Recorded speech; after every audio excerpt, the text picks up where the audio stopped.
All right, apologies. We were off to a little bit of a late start today. Technical difficulties, It's all but Rod's fault. no, it's just that technology, man. This stuff works when it works, and then it could be a major headache when it doesn't work. But we're here, we're back. NFL draft, lots of stuff to talk about. The first thing I want to ask you about.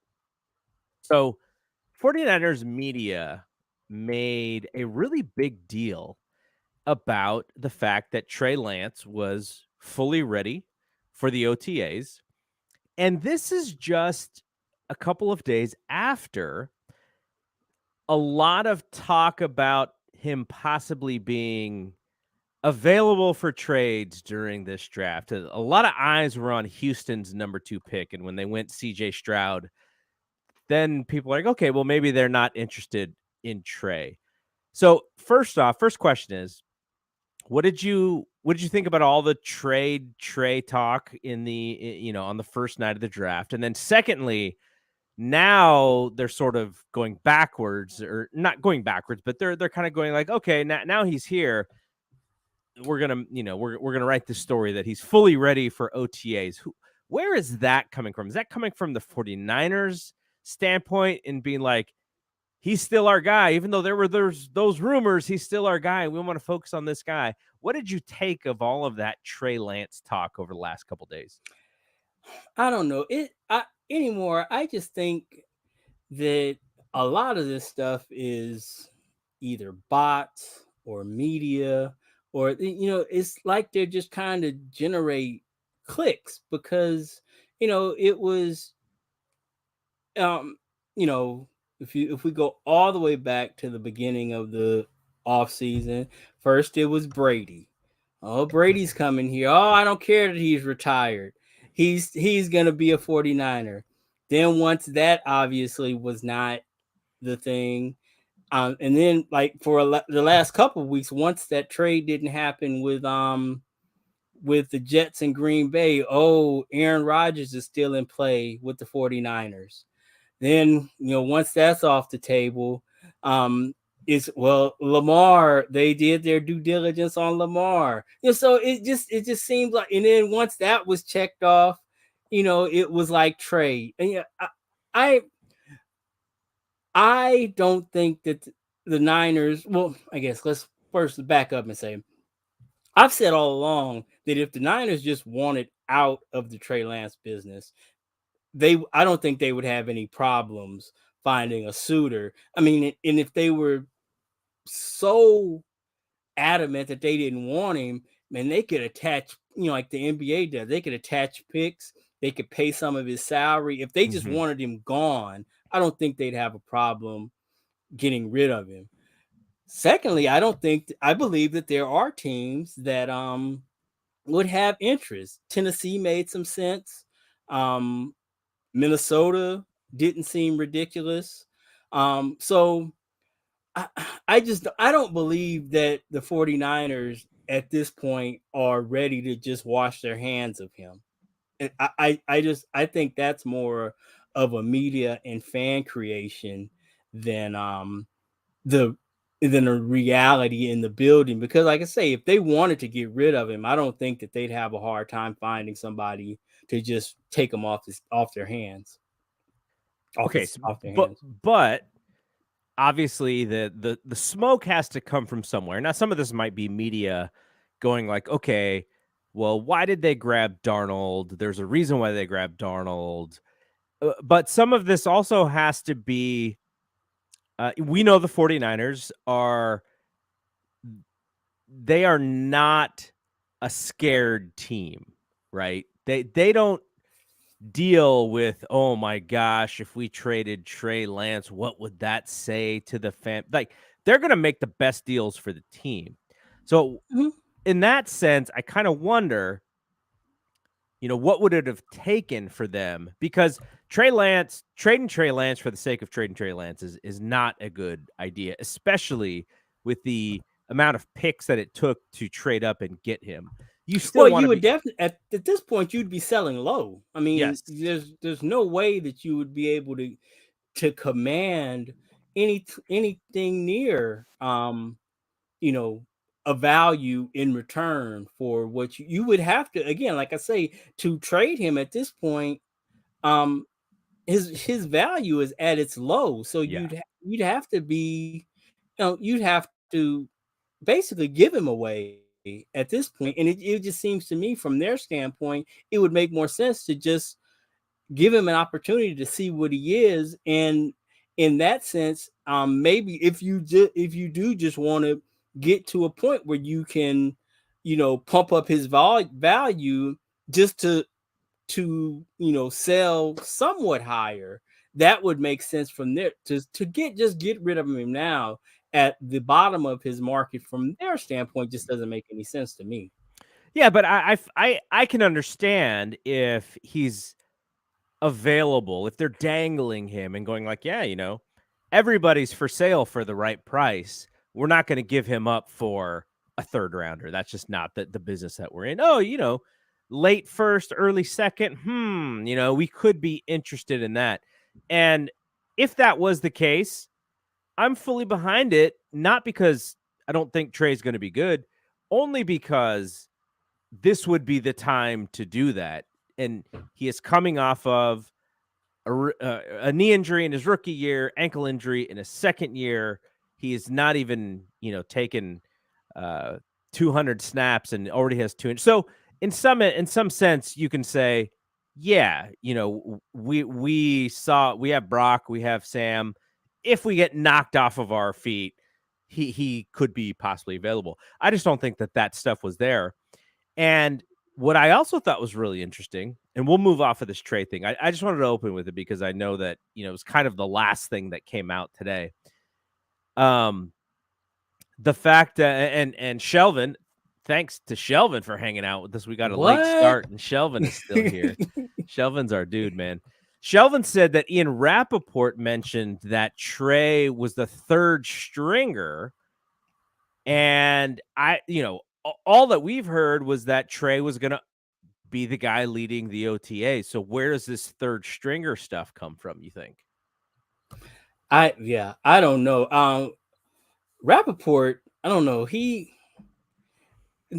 A lot I just a lot of these dudes I have, I wonder if there needs to be a website that like fact checks and like gives them ratings for how, because I mean, you can just have just hot takes, and then how many of these, his sources say, how many of Yeah. these things actually end up being like true. And if there's no if there's no accountability, then would they be, why would they even try to attempt to, any kind of, to have any kind of journalistic integrity, if you can just say stuff and then, you're not held accountable for any of it. So I don't know. I don't, maybe he's got a source and somebody's in there leaking that stuff. But again, from the 49ers standpoint, I don't see the upside of doing that. I mean, because it's like two separate things, two separate narratives are being generated. It's like they seem like, some people will say it seems like they're off of him, but then, both Shanahan and Lynch continue to say he's a smart kid, he's a good kid, he works hard. There's nothing, they don't seem to have anything negative to say about him. But then at the same time, you hear these reports from like Rappaport and Florio that they're like out on Trey Lance. So then why? And so there's a piece missing. Yeah. If he's all of those things, and you traded all that stuff to get him, and nothing's changed between the time, and Lynch has said this repeatedly, there's nothing changed since the time they drafted him to now, then what am I, there seems to be a piece missing. So they did not draft a quarterback, which that doesn't mean that they're not going to bring a fourth guy in. I think Shanahan mentioned that he wants to bring a fourth guy in.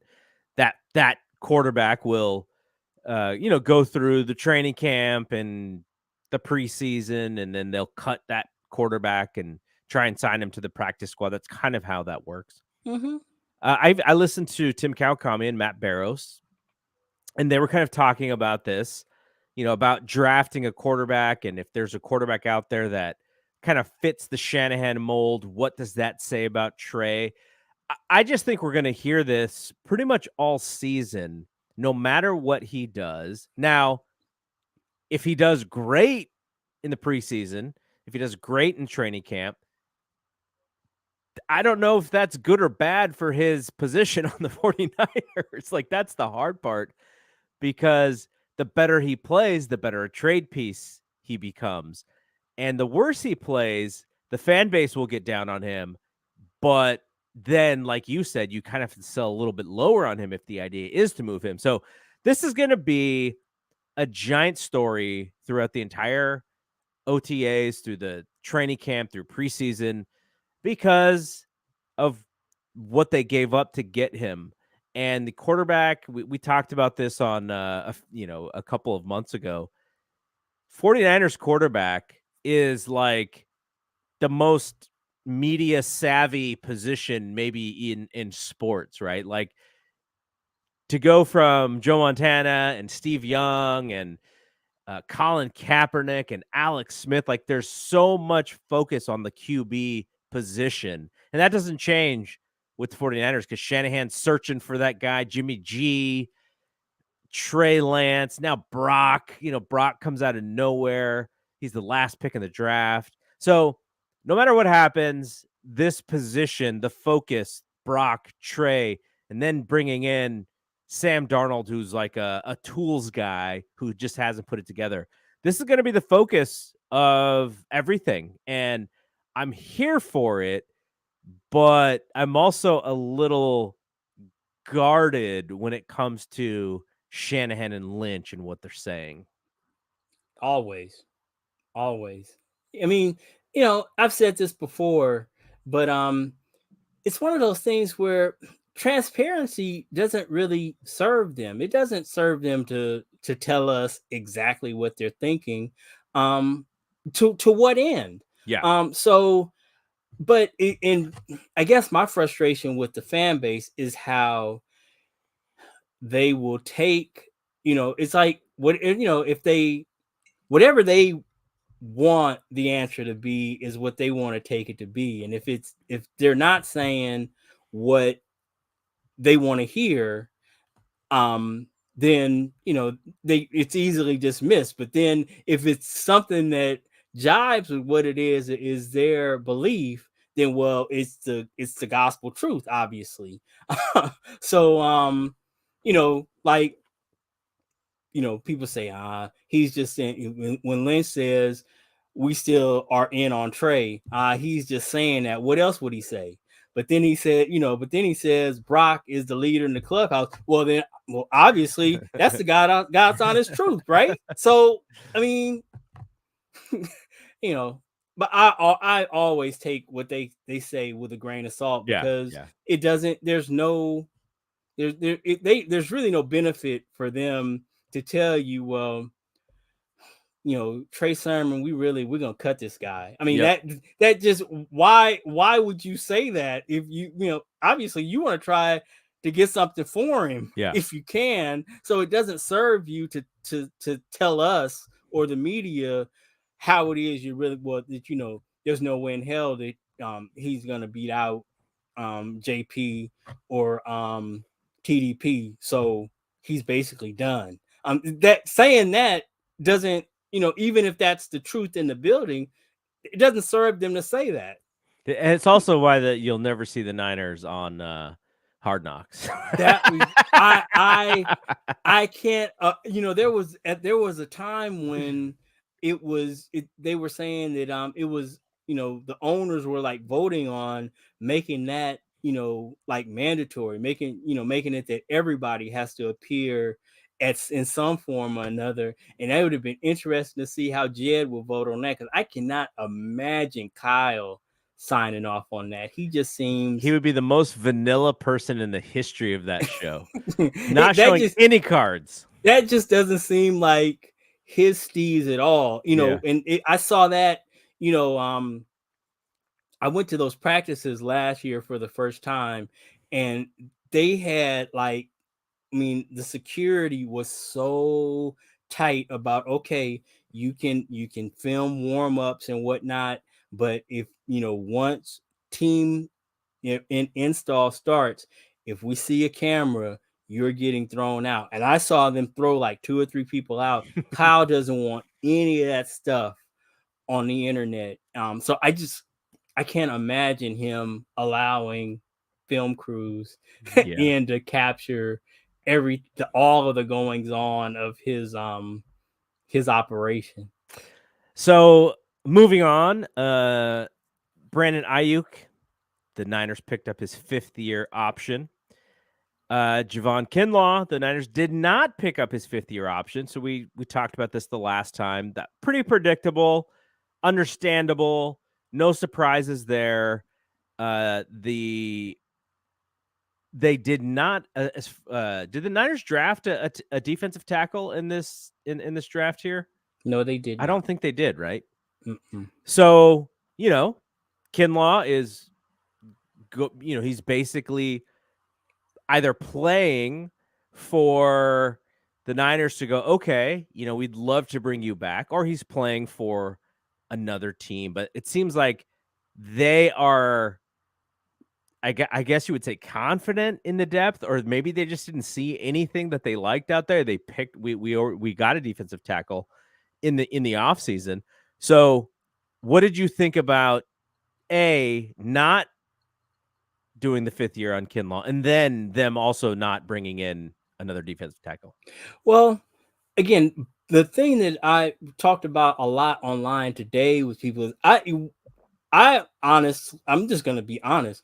I don't watch enough college football to be able to know that on you know the the third day of the draft, who the at pick 101, who is the best player on the board. So what I don't know, people kept talking about how they didn't take an offensive tackle.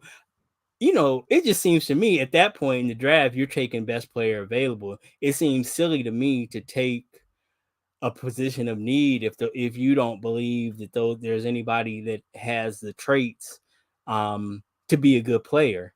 So what that says to me is they just didn't see anybody, because to me it just makes sense that defensive tackle is a position that, as I said before, that they routinely keep 8 or 9 players. And it would seem to me that if they had a choice between drafting and developing somebody and having that person on a 4th, 5th, 6th, or 7th round contract for 4 years, rather than playing the veteran minimum game year after year, it would seem to me, especially seeing as how that seems to be a strength of ours, is developing players, particularly on the defensive line, that if they found players that they thought had the traits to develop into something, that at that point it's a safe bet to go ahead and take them there, because then you got 4 years of them at very little money.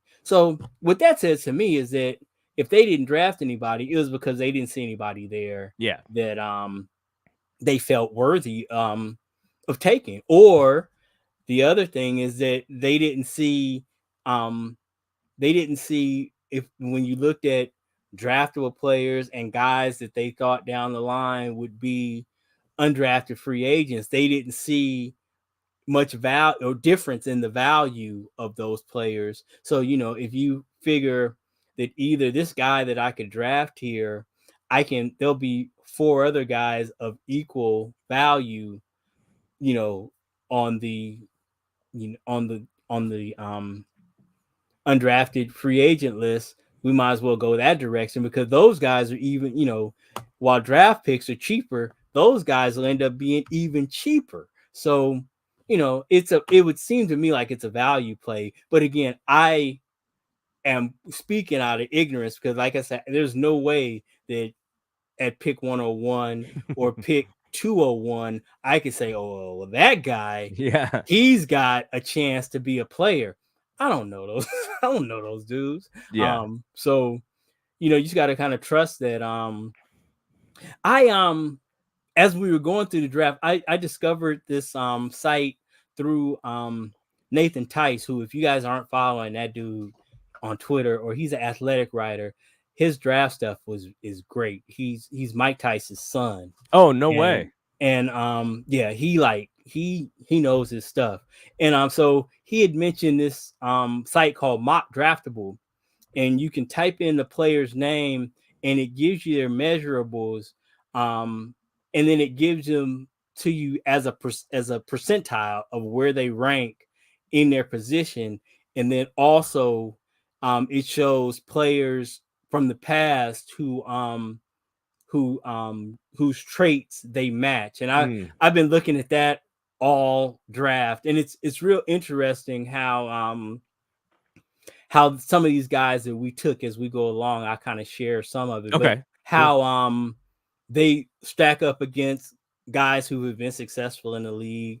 And in one case particular, how they kind of match up with a guy that's already on the roster. And I've been going back and forth online with people all day about this draft stuff. It's just it's infinitely fascinating to me. And I know that the measurables are that's just one part of the equation, but it's an important part. Yeah. And then the other piece of news is that the 49ers, they finagled with Christian McCaffrey's contract and freed up some money to, the cap. There's cap finagling, Parag in his bag, doing his thing. Well, they're shaking everybody's pockets out to try to figure out how they're going to pay Nick. Yeah, exactly. Okay, before we get to the draft, I just want to mention Sunday, the death lineup will be back post Warriors Kings. It's either going to be hallelujah, how did we get past this series, or oh my gosh, is it the end? Why are we even playing on Sunday? So Brian and I will be back. I'm not exactly sure. He hasn't got back to me as far as if it's going to be after the game or if he needs some time to do it sometime in the evening. But yeah, big game for the Warriors. You see, for video folks, I'm decked out in Warrior stuff. I'm trying to set some good juju for Sunday. But we talked about it the last time you were on. I'm sort of negative about it because I see tired legs, and it's really like, how do you rejuvenate tired legs? And the Kings have these fresh legs. And then there's this clip of Jordan Poole on Twitter. I don't know if this was the end of the game or something, but he's walking towards Draymond, and looks very upset. And Draymond kind of tries to pat him on the back a little bit or something, or dap him up, and he pushes Draymond's hands away. I was like, oh my gosh, there's something here. The Jordan Poole might not be playing a lot of minutes on Sunday. We'll see. I don't know. Maybe it's all nothing. Maybe it's just a video of nothingness. But yeah, I'm slightly negative on the game just because I kind of you kind of feel like the team, and when the legs are there and when the legs aren't. However, this season getting two in a row on the road just kind of, I am a Warrior apologist and optimist, but I could not believe, number one, I could not believe what I was watching last night. And it just seemed like I can't remember the last time in the playoffs they just laid an egg like that. It's not often. And there's been games where they got blown out by Boston. They got blown out by the Cavs, but that was not the game where they could put it away.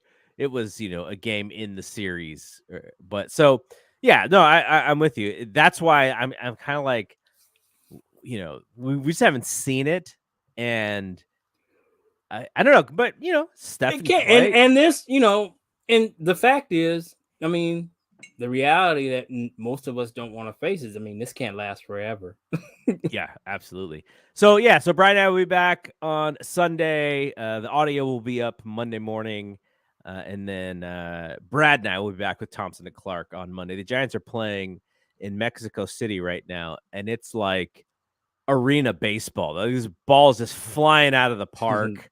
The short they're playing at like a park that's only about maybe 22,000 or so. So it's like Mm-hmm. a small park, and the porch is really short, and these guys are hitting the And you're ball at up in the altitude, altitude, and this ball's just flying out. I think the Giants lost 16-11, but there were like 4 or 5 lead changes, and I was like, okay, we feel okay, and then Padres would come up and just hit 3 home runs. I was like, okay, like let's how just get why don't we just like break out the aluminum bats? that's what it was like. It was like college baseball. Exactly. Tink. So yeah, so those shows will be up. And yeah, let's talk about the draft here. Now, this wasn't the most exciting, sexy draft. The Niners didn't even have a pick in the first 2 rounds.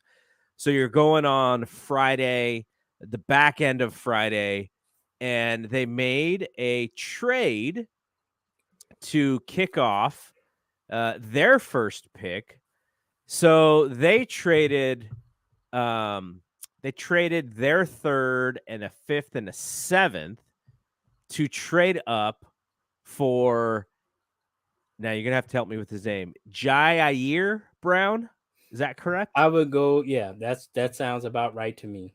Jair Brown, who is a safety, and I know a lot of people were saying tackle. There's tackles there. They need to get a tackle, but they trade up to bring in a safety who would seem to be a Tashawn Gibson replacement for 2024.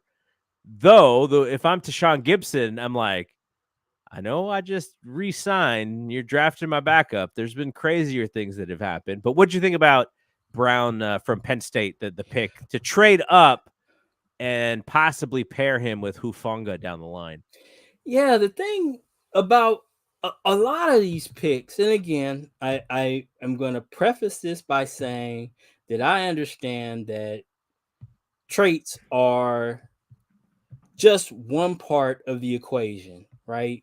But the example that I used, that I hit on today, there were 2, was Jason Poe last year. Um, I don't think he was a draft pick. He was uh,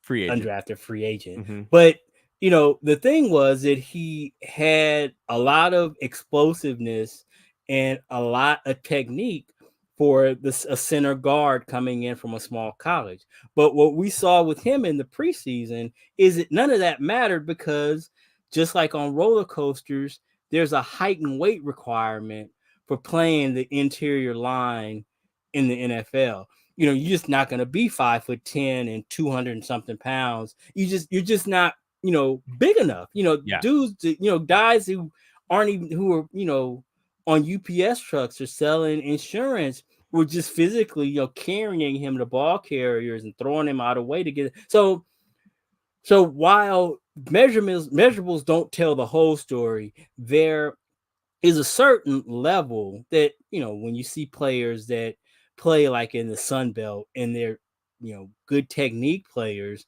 the question is, do they have the measurables to transfer that level of production to the NFL? So there's just a ticket to admission. And the other one is like, okay, Coach Singh was notoriously down on Patrick Willis's technique. The guy can't play, is what he said. But he, was able to, everything he was able to accomplish at Ole Miss, he was basically able to do just based on raw talent. He could just run from sideline to sideline, and he could do things physically. The things he could do physically are things that you can't coach. And the things that you can coach, somebody like Coach Singh or Coach Chris here with defensive linemen, they're some of the best football teachers in the world in the NFL. So if you've got the talent, most of the things, they feel like if you've got traits, we can teach you how to play. And then it's all about how hard you're going to work. So the traits matter because they're things that, your vertical jump is not something they're going to be able to fix. Your arm length, if you got short arms, if you are T-Rex, they're just not going to be able to fix that. Short arms like leprechaun, like Biggie said. If your eyes are bad or your hands are bad or your feet are bad, those are things that they can fix. If you're willing to work on them, if you're coachable, they can fix those things. So that's what is interesting to me, is to look at who they've drafted, and that mock draftable has been great, and that is to be able to like plug in who they drafted this year and even in the past, to get a feel for the kind of guys that these guys are looking for.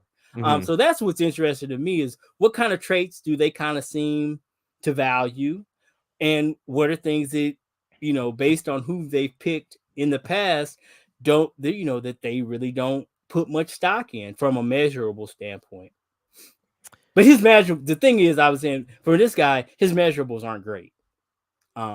So yeah, that's interesting. He's not, he's not fast, much like Hufanga's not fast, right? Like that's the thing that they mentioned. So the most controversial pick, maybe of the first 3 rounds here, when I started seeing the name Moody, I was like, wait, Moses Moody is playing for the Niners too. Wow, this guy's he's not playing for the Warriors. Moses Moody might have been the best player on the floor in the game 6 there. The 49ers, now we were hearing before the draft started, Jake Moody's the best kicker in the draft. A lot of folks thought early 4th is where he probably fits. Niners had a late 3rd. That's where they go and grab Moody, pick number 99, which was a compensatory pick. I mean, I don't remember. You can go back to Sebastian Janikowski getting picked in like the 1st round by the Raiders. I'm on it, Gigi. I'm on it. In the past 25 years, there have been 7 kickers taken in the top 100 picks. Janikowski in 2000, Mike Nugent, Aguayo, which was that horrible pick by Tampa Bay. He didn't even make it a season. Yeah. And then Nate Keating, Martin Gramatica, Bill Gramatica. Automatica Grammatica? Oh, man. And then Jake Moody. Fun fact, a blast from the past, because I completely forgot about this. 1 pick below. Those are the 7 who have been taken in the past 25 years in the top 100. The next player down, 8, 102, Jeff Chandler. How about that? Wow. From 2002 to 2004, San Francisco 49ers. That's a great name. Okay, so but here I'm going to give you another great name, and this just shows my longevity as a Niners fan. So when I'm in high school, I'm watching a lot more college sports than I'm watching today. Like, I don't watch any college sports today, really. Like, not even that. I was so disappointed in myself because I didn't really get to watch the NCAA basketball tournament because I was traveling. So watching a lot of Cal. Cal's got Mike Pawlowski and Russell White running the football, and they got this kicker by the name of Doug Bryan. The Niners draft him in the 3rd round in 1994, and I believe he's the kicker. Is he the kicker for the Super Bowl championship team? I think so. So he was pick 85. So I go back to 1994. Okay, so that was outside of my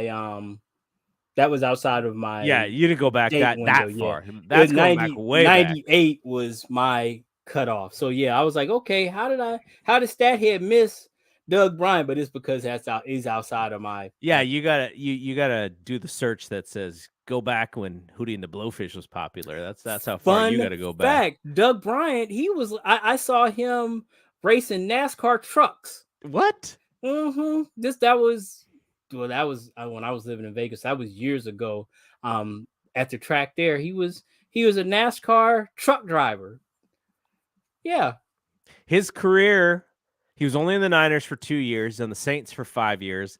spanned to 2005. So I could have never told you how many years he played. I just remember he played for the Niners for a couple years. But yeah, he was he holds the record for the most point after touchdowns in a single postseason, 1994. That just means the Niners scored a lot of points in that Right. postseason. All right, so what did what this means for us? We've been riding the Robbie train for a long time. We had a lot of faith in Robbie. Robbie's not kicking long field goals. He's not kicking the ball in the end zone on the kickoffs. He's talking about how much he dislikes the Bay Area, but we're still riding for Robbie because he was so consistent. He was so gutsy. He's a big kick maker. But this is the sign that says they believe that Robbie's gone, because you don't spend a third-round pick on a kicker unless he's on the team. Yeah. And as I said, when you look at these guys, I mean, obviously, well, Sebastian Janikowski, that's just ridiculous. He was a good player, but this, at number 17, you are, I was, as I was going back and forth with people today, I mean, okay, if you just take it like replacement level player for replacement level player, if you can get a replacement level kicker or just an average kicker or an average position player, obviously you take the position player. So then what ends up happening is, where does it go? That at what point does the kicker become more valuable than a player who's going to play 3 downs? So that's an interest. That's an interest. That's the kind of thing that fascinates me. Well, But you gotta believe that he's kicking the ball out of the end zone, right? yeah, Like oh yeah, he's definitely got a power leg. That's for sure. That's almost just, not quite as important as making field goals, but it is of importance because of how field position works in the NFL today. So he's got to be That's able to do important. that. Yeah. But the thing is, but to your point, in the other direction, is that the other things that Robbie brought, they value those, being clutch and whatnot. They value that over, a power leg. And I think rightfully so, that if you, obviously you would want them all. If you had a choice, you'd want Justin Tucker. Yeah, exactly. But if you had to choose and you could only have one, I'd much rather have a guy who was that I could count on to Like make Robbie, clutch You'd rather have Robbie. kicks. And then we'll deal with the field position thing. We can, do whatever we got to do for that. But like we discussed this last season, I found it was interesting that taking, because Mitch was able to kick it, get it in the end zone, but it seemed like his punting improved when they took that off his plate for some reason. I don't know exactly what that is, but it's a fact that I thought that he was just about done here as the punter. And then they made that change, and then he was collecting special teams player of the week awards again. So that's interesting. But that's one thing that you're definitely going to get from Moody. I've watched enough Michigan football because I'm kind of a hard stand. So I watch Michigan just about every week, and that's one thing that you can count on, is he's going to get it to the end zone. The question is, college kicking is different than NFL kicking. And so it's going to be, it's just going to be, we're going to all learn together whether or not he's, how good a professional kicker he's going to be. But like Shelvin says, he's definitely at, when you look at mock draftable, his measurables are off the chart, as, placed against the kickers, especially in his draft class, and he measures up favorably with some of the best, some kickers who have had success in the league before. So just from that one standpoint, and in his college production, all of those things are arrows up. It's just, that's high for a kicker. Yeah. But I mean, but if you targeted him and you felt that he was the best player on the board at that time, then you go ahead and do it. And maybe that just says everything you need to know about the depth in this year's draft class is that, he they can got do to yeah. 99 and we're like, nah, we don't really see anybody that we would, because, if there, I promise, no matter how much you like the kicker, if there is a defensive end or a defensive tackle sitting there that you think you can make into a player, I would think you got to take the dude that's going to give you, even if he never starts, which we're going to get to that. I did some with our undrafted free agents. We'll get to that at the end, but I did some quick research on that. But if you got a guy that you think is going to play, even if he doesn't develop into a starter, your rotation players end up playing a whole lot of snaps. So it's it's interesting, but obviously I'm rooting for him. I hope it works out. Hope it works good, works out good for us. Because I was not confident in Zane Gonzalez. So Yeah, exactly. You think Jed was like, "Hey Jim, we've had some hard times, last few years. Brought you back last year to kind of hang out with us.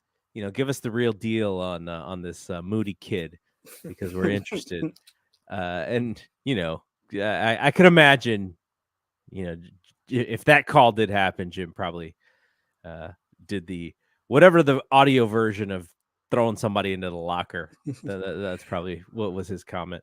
you're not man enough for me to tell you about what kind of kicker he is.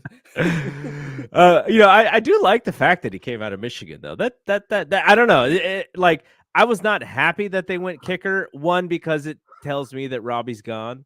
Yeah. But the other thing was like, oh gosh, there wasn't another player. But the part of my brain that was like, maybe it's not that bad is like, he played for Jim, so he's probably a pretty tough guy. Oh, I'm sure. Yeah. I'm sure he's a tough guy. And then kicking in that cold weather, it's gonna be it's gonna be a walk in the park kicking here. I guess we really don't. I remember back, the days of Candlestick where kicking here was, it was kind of an art to kick in here. But it's really not the same in Santa Clara. So just a couple of stats for Moody. Shrine Bowl MVP, 4 for 4 on field goals, including 2 from 50 plus. He was 52 for 60 on field goal attempts over his final 2 seasons at Michigan, long of 59. And he finished his college career 148 for 148 on extra points. So a little bit of info there. So they had a pick, 2 picks later, compensatory pick. They drafted a tight end out of Alabama, Cameron. Is it Latu or Lato? Latu. Latu. So I'm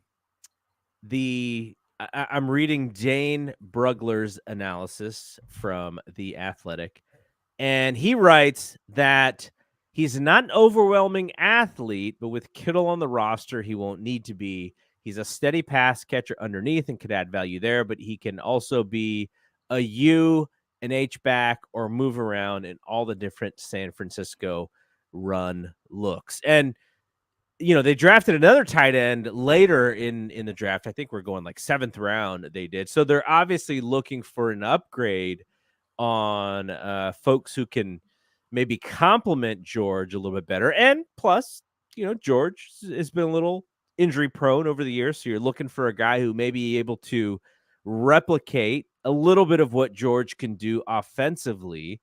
And as I had mentioned last week, both Dwelly and Warner are unrestricted after the year. So, at the very least, if history repeats, we are more likely to replace them with guys who are already in the system than we are, re-signing them to second contracts. So Yes. clearly they are trying to get some guys into the pipeline to who might possibly be able to slot in, um, you know, into to larger roles next year. So it'll be interesting to see if they end up making the roster or their practice players or why. I think the draft picks have a better chance of sticking than not, than moving to, being put on the practice spot. So we'll see. It'll be interesting. So they didn't have a pick in the 4th round. So we're talking day 3 now. So we go all the way to the 5th round. 155, which comes via the Dolphins. Darrell Luter Jr., cornerback out of South Alabama. Brugler says very long, athletic, man coverage with the skill set to work inside or outside. And then Matt Barrows wrote that he's pretty versatile and he's got really long arms and is a strong tackler. Could push if you think you're lonely now, or Ambry Thomas for a roster spot. Yeah, I mean, those again, he's one of those traits where his arms are really long, and those are the type of things you can't coach that, So it'll be interesting. You start to get down there, and it's that's what you're drafting. Is you're drafting guys who have traits that you think you can work with, and that you think that you can help develop them into players, and then how hard they're going to work, how coachable they are. I guess you do the best you can to try to find that out, and then you bring them in and see. So it'll be interesting. I mean, you can never have too many cornerbacks. So yeah. All right, we'll go through these a little bit more quickly. At 173, Robert Beal Jr., who is more of a project than anything else. Didn't really do much in college, but 4.44 speed and an 83-inch wingspan. So someone that they think that they could possibly be able to coach up. So he goes at 173. That is their last 5th round pick. In round 6, they go D. Winters from TCU, linebacker. And it's another one where great speed. Matt Barrows thinks he could make an immediate impact on special teams because he played special teams in college, and he could compete at strong side linebacker. He was one that I was mentioning earlier that when you look at his measurables, he lines up very like almost identical to Dre Greenlaw in terms of height, weight, speed, and whatnot. So that's an interesting comp. That he has he has a lot in common with Dre Greenlaw, and if his mentality is the same, I wouldn't mind having another Dre Greenlaw. And as we get further, and we're in the 7th round, and this is where they grabbed another tight end, Braden Willis from Oklahoma. And this is more blocker, not the big time receiving threat, though he did score some touchdowns and also carried the ball a little bit, but more of a blocker, kind of more Juice replacement if Juice had to miss a game, according to Barrows, than an actual replacement for Kittle. And then the last 2 picks of the draft for them, 253, Robbie Bell, wide receiver, also from Michigan. So they're going Harbaugh here for 2 of their picks. 7th round wide receiver. You're just kind of trying to find guys who might be able to be who are possibly good at like one thing, not super all around skill sets. And then Jalen Graham is the last pick of the draft. Not the fastest guy. Barrow said he ran a 4.64 and then a 4.78 at his pro day. So, not unless something special happens with him, whether it's on special teams or something, probably not somebody who's going to make the roster in the linebacker core. But anybody stand out in those last few picks there? Not really. Once you get down there was nobody there that really stood out.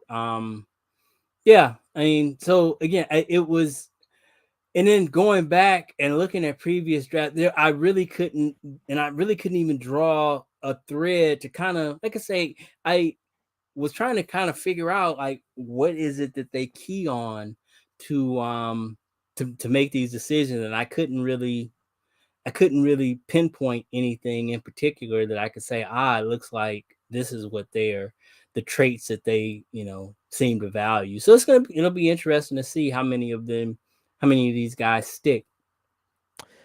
So you said that you had some thoughts on some undrafted stuff.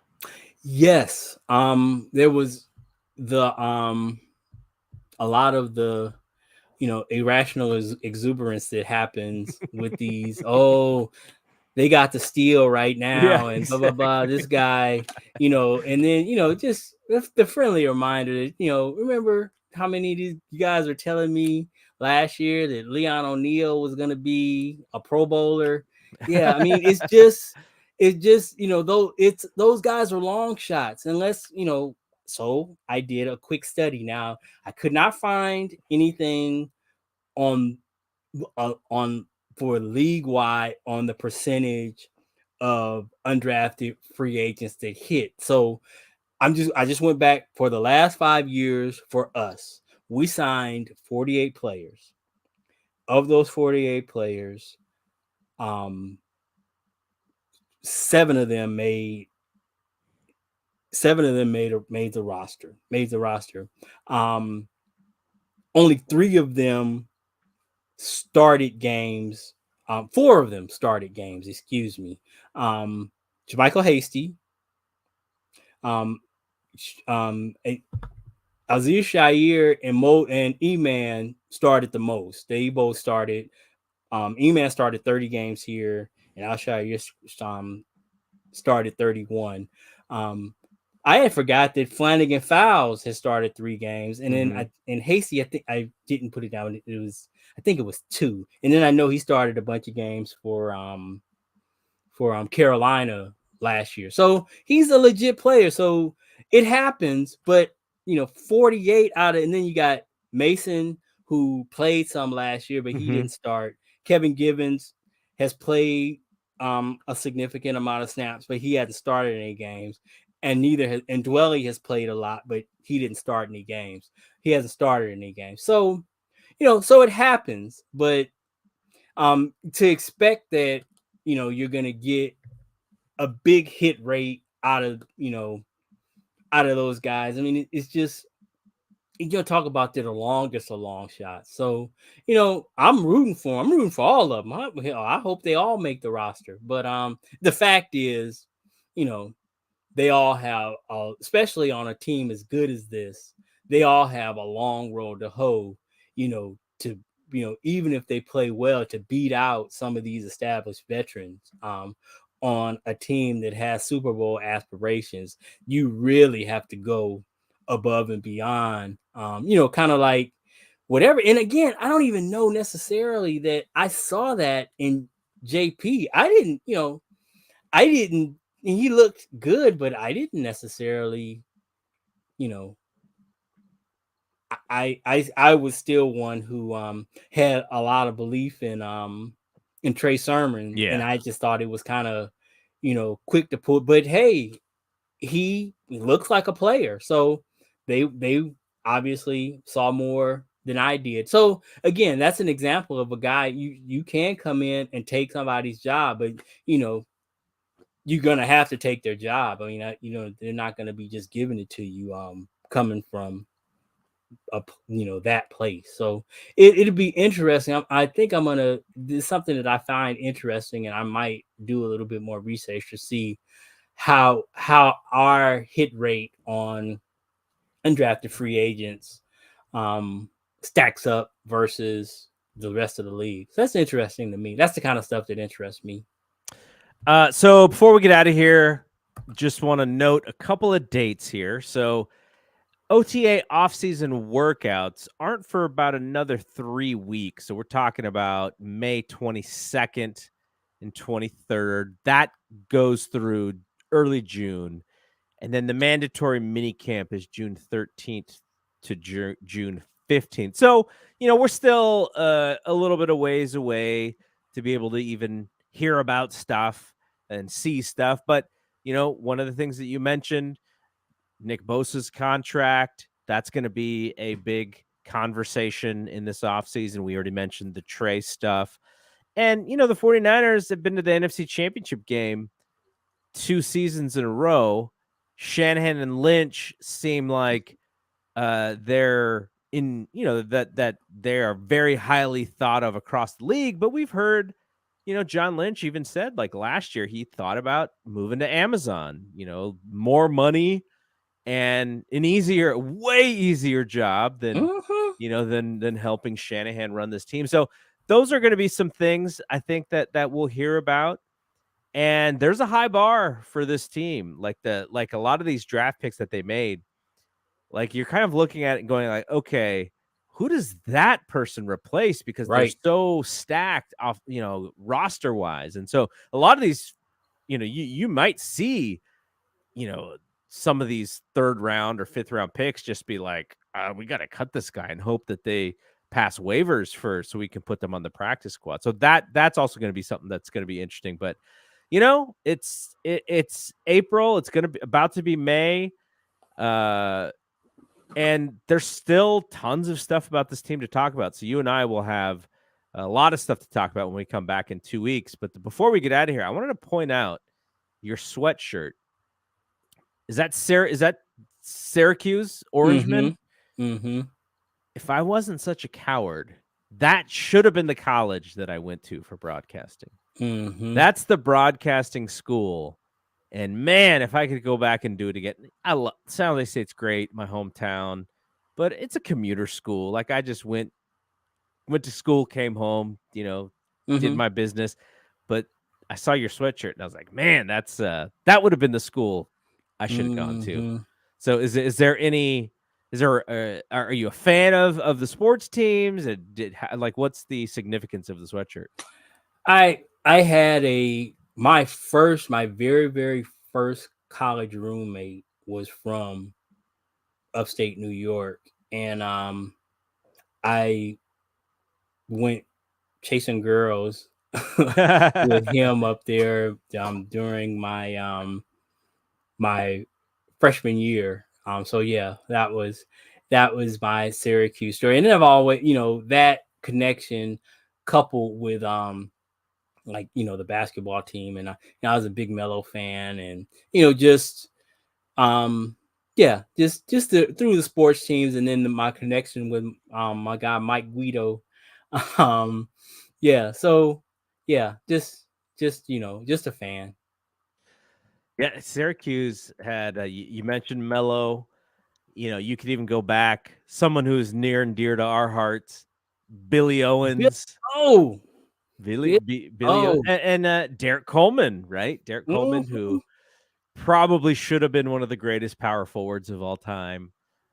Billy O was really he was ahead of his time as far as being a multi-positional type player. He's a big dude but could handle, and that was a much more, that's common, but it's almost a requirement now for your wings to be able to handle. But back then that was somewhat of a novelty, and it was interesting to see, like, how Nelly used him. So that was he was that's a name from the past. Yeah, he just couldn't shoot. Shoot from the outside. That was his thing. Those are I have fond memories of Billy O, but I also have like really dark memories of that time as a Warriors fan. Yeah, those were dark. Can think about, go back and think about those times with him and like Dunleavy and those teams. And could you have ever imagined 4 championships? No way. I just did the 1 championship. Yeah, that's why I was talking to Brian after the Warriors went down 2-0. I was like, it's kind of one of those things where your basketball mortality is like showing. And I was like, you know what? if they lose to the Kings, they lose to the Kings. But like, this is like a great time to be a fan, and I just want to make sure that I'm not taking that part for granted. Like the fact that they're in the playoffs. Like when I was a kid, late '80s, they're in the playoffs. Early '90s, Timmy and it comes through, and they're in the playoffs. But then from like 93 through, what was it, 2008 or whatever, 2007, it was just like Yeah, I think was it 2007, we believe. Yeah, we believe. But yeah, there were some dark times in there. I was watching the postmortem on the news last night, and there's this little kid, he's like, he couldn't have been no more than 10 years old. And he's like, the Warriors suck tonight. And I was like, hey kid, look, you have no idea what sucking is. Yeah. We had teams that were a stretch to win double-digit games. I mean, I've seen some these old eyes have seen some stuff. That was that was bad last night, but anybody who's been around knows it could be a whole lot worse. Yeah, exactly. It's better for this podcast when they win, though. So, for this for network. sure. So I'm rooting. I'm hoping Brian and I will be back. I just talked to him. I think we're going to be back later in the evening. But I'll tell one story, and then we'll get out of here. So the Oakland Arena is being worked on. I think this is 95, but it may be 96. They have to play at the San Jose Arena for the year. Mm-hmm. So preseason, they're practicing at Evergreen College, which is a community college in San Jose, pretty close to my house that I grew up at. And so me and my buddy, we hear that they're practicing there.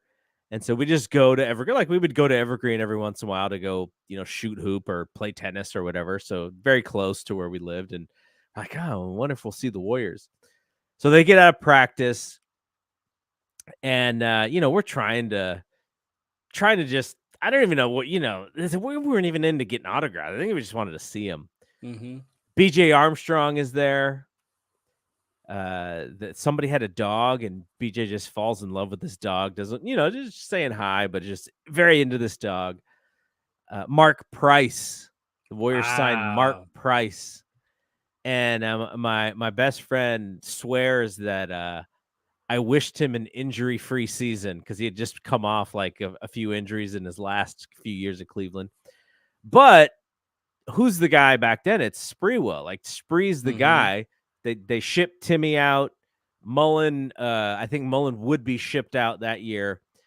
And so it's like Spree, like, where's Spree? Where's Spree?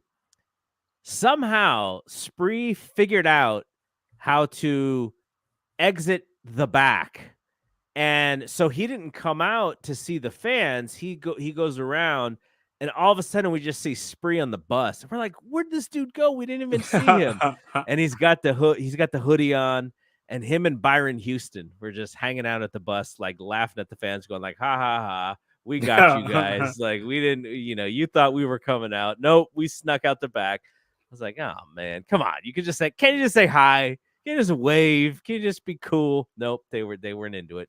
It could have been a bad practice or something, but I those were the dark days, and these are the light days. And as long as we still have Steph Curry, I think they're going to still compete in some way. So he is playing at such a high level. It's amazing that everybody talks about LeBron being in his 20th year. Steph is only like 3 years younger. So I mean, it just doesn't seem like he's been playing that long. But yeah, I mean, it's crazy, and for him to still be, he seems to be like right, near the peak of his power still. So it'll be so as long as he's here, I feel at this point, I feel like we got a shot. Yeah, it's not the dog days when you got Steph. And I will say though, if Clay comes out shooting he was not Game 6 Clay. He had the worst plus minus on the team last game. But if he comes out on fire, I think we got a good shot. But it is in Sacramento.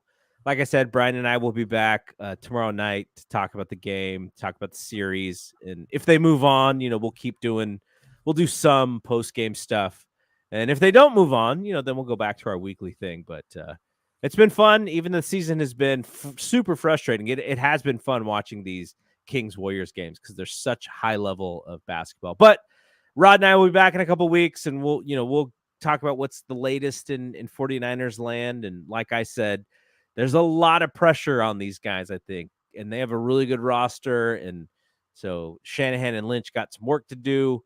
Got to get Bosa signed in this quarterback situation. But I mean, that's good for us because we're gonna have a ton of stuff to talk about all that long. quarterback situation is gonna be the gift that keeps on giving for content creators. Exactly. All right.